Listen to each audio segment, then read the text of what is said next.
Hello everyone, and Tomb Raider just turned 20 this month. It was indeed the 20th anniversary of the original Tomb Raider, of course, released in 1996, starring animal welfare enthusiast and general humanitarian Lara Croft. Of course, 20 years old. The original was awesome when it first released on PC, Sega Saturn, and PlayStation. Of course, it went on to become one of the biggest franchises, particularly on PlayStation. So we've had 20 years of Lara Croft murdering innocent animals and murdering. She took on the mafia, for fuck's sake. Don't mess with Lara Croft. Do not mess with her. So this is the half-arsed top 5, or my half-arsed top 5 Tomb Raider games. We're going to start with number 5, which is Tomb Raider: The Last Revelation. Now, this was the 4th game in the original series, released on PlayStation and Sega Dreamcast. I think it did come out on PC as well. The PC version is the one that you're looking at, of course. So this one, I like this one because it was a more kind of backstory of Lara Croft. Okay, you start out as young Lara Croft. You work with her mentor, who is Werner von Croy, who is killed, unfortunately, or seemingly killed. The Last Revelation is a very personal tale, okay, than the previous 3 games. It did have a cliffhanger ending, which, spoiler alert, she lives at the end, which is quite interesting in the series. It did have that sort of emotional ending, and the gameplay in general was, again, more refined than Tomb Raider 3. The worlds were amazing in it at the time, for what, 1999 it was. This was an amazing, bigger worlds, much more variety to it. It had more of was mostly set in Egypt, but it did have more variety in terms of level design. No 2 levels felt the same, despite having the same setting for most of the game. But I kind of liked it. I liked the villain as well. Okay, we mentioned a little bit about him, but an amazing kind of the second last sort of the original PlayStation 5 syncology, I guess, could you call it? I was going to say quadrilogy, but there was 5 of them. There was, what was the one? Chronicles, the last one was called, which I'd never really played. It wasn't that great, to be honest. But yeah, The Last Revelation felt like it was the combination of that PlayStation era Tomb Raiders. It was the best of that lot, and I felt like everything was refined to the point where it was really, really good at that point. You know, we didn't know what was coming down the line, and it was kind of the best that the PlayStation era had to offer as well. So number 4 on the list is Tomb Raider Legend. This is the first reboot. I've had many reboots of Tomb Raider. This was the first one. This is also the first game developed by Crystal Dynamics after they took over from the original developers Core Design. So this was the first reboot of the series. The main character, Lara Croft, who only shares the same name with the Lara Croft from the previous Tomb Raider games, her backstory was very different. Okay, it was very, very different from the Lara Croft that we had seen from Core Design's Lara Croft. So I always consider this a reboot. Okay, this one did really improve a lot of things. It kind of modernized the game a little bit. We got away from the tank controls that were in Angel of Darkness. That was the worst Tomb Raider game. That's really why Core Design lost the series, basically. But this got away from those kind of tank controls, moved the game forward. It was available on PlayStation 2, Xbox 360, and PC. I don't know if there was a PS3 version of it. I don't honestly know, but I know there was a PS2 version because I don't think the PS3 was out when this came out. I think this came out in 2005 for PS2, and I think there was a 360 port in 2006. I know that. It was around that time. It was around 360 launch period. Anyway, it was around about the first year of the Xbox 360. It was around about then. It did have better controls. The combat was improved. It did still use a lock-on system, but the overall platforming controls were a hell of a lot better than Angel of Darkness, which was its predecessor. But overall, it was a really good sort of return for Tomb Raider, really. And you did have Tomb Raider Anniversary, which came out the same year, which was just a remake of the original Tomb Raider with Tomb Raider Legends sort of game system. So that's why it's not on the list, Tomb Raider Anniversary. I put Legend on the list because it was a new game, really, and that's why I put it on the list. Number 3, we have Tomb Raider 2013, the second reboot of Tomb Raider, okay? 2013 as Tomb Raider was a complete reboot of the series, okay? It gave us a brand new Lara Croft. This was a young Lara Croft. This was a young, inexperienced Lara Croft.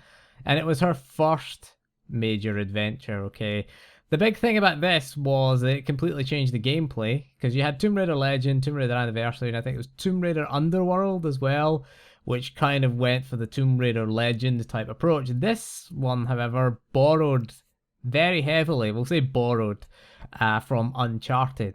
Okay, from the Uncharted series. Uncharted came along and kind of replaced Tomb Raider as the kind of go-to action-adventure game of the last few years, but Tomb Raider did come along and bring it back with this. I thought they really did. It featured excellent writing. You had a more believable and down-to-earth Lara Croft from the Lara Croft that was, you know, a kind of gun-toting maniac. She still was a gun-toting maniac, but she at least sort of cared that she'd murdered people, or at least the first guy she killed, and then she went on her merry way murdering things. A lot of murdering in this, a lot of killing, and innocent animals as well. Jesus, butchering animals. PETA representative? She is not. Okay, the gunplay and the stealth systems were amazingly good. I thought they were excellent. Graphically, looked amazing as well, especially the PC version. Stunning visuals it had at the time. The adventure system, the writing were also very good. The story was really good. I liked the down-to-earth Lara. I thought it was pretty interesting. It was an interesting change that she had gone through from the 90s Lara Croft all the way through the 2000s, and then this sort of younger, more inexperienced version of Lara. It was an interesting take on the system. I think it did need modernizing. I think certainly the gameplay was the big thing that got modernized. It did take a lot of cues from Uncharted. That is a good thing and the bad thing. Overall, I think it probably was the best for it, because Uncharted was the go-to action-adventure game of that era. And, you know, I loved Tomb Raider 2013. It was a fantastic reboot, and it made the series relevant again. And because the series had drifted into kind of irrelevance throughout the early 2000s, and it kind of brought Tomb Raider back to being a mainstream game. Although that being said, it sold about 5 million copies, and Square Enix weren't fucking happy with it, so, you know, fuck Square Enix. Moving on to number 2, and it is Tomb Raider 2. This is my personal favorite, and this is the first Tomb Raider game that I actually played. Okay, as Lara Croft, you take on some Chinese gangsters, and you also take on the Mafia in this one. You don't fuck with Lara Croft. That last mission where you take on the Chinese and the Mafia at the same time. I think it's Chinese. Is it the Triads? Triads Japanese Mafia, but I think these guys were Chinese. I'm not certain, but it's been a long time. But yeah, you take on 2 fucking criminal organizations and you win as Lara Croft. You don't fuck with Lara Croft. It did have one of the highest body counts in the series, although I think 2013's Tomb Raider and Rise of the Tomb Raider may have had higher ones, but this one featured a massive body count as well. You took on a big dragon as well at the end, or the second last level was the big dragon. The end was Lara's house, and they invaded Lara's house. Very similar to kind of the Tomb Raider movie where they invade Lara's house, only it wasn't as cool, obviously, as the movie version, but certainly for what the PlayStation could handle, then it was pretty damn interesting, really, as well. They also had the Venice level, which was amazing. You get to fight the Mafia in Venice on a boat, and you got to ride a boat as well, which was pretty cool in between areas. That was awesome, that level. Really cool level. Was the first Tomb Raider game I played. Maybe I put it here for nostalgic reasons, but I still love it. And number 1, we have Rise of the Tomb Raider. Yes, I put the most recently released Tomb Raider, released in 2015 exclusively, initially on Xbox One. Came out in January of 2016 on PC, and it came out, well, I think it was September or whatever, September, October. It was recent, at least, on PlayStation 4. It's available on PS4 Pro as well. You can get it in 4K. at the moment. So Rise of the Tomb Raider, I feel it's the culmination of everything Tomb Raider has done right over the last 20 years. That's why I put it at number 1.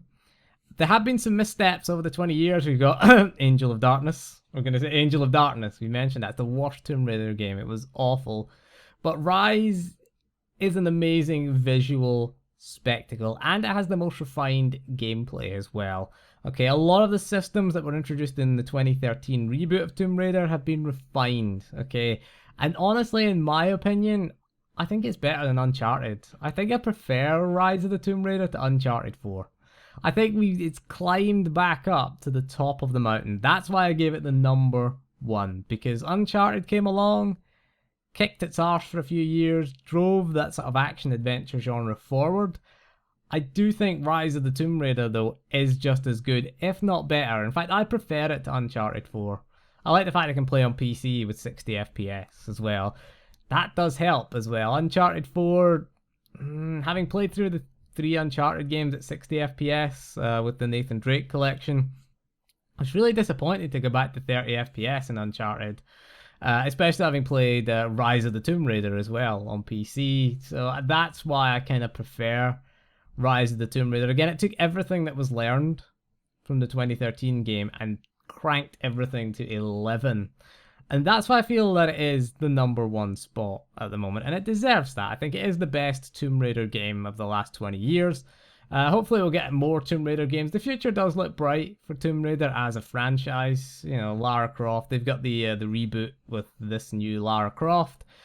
Looking good, actually. She's still a murderer. She's still a massive killer. You kill a big bear in Tomb Raider Rise of the Tomb Raider. You can kill deer. You can kill Bambi's mum if you want as well. So, you know, are they ever going to address the murderous nature of Lara Croft? But anyway, that is all for this video. So thank you for joining me. I'll see you again soon, and goodbye.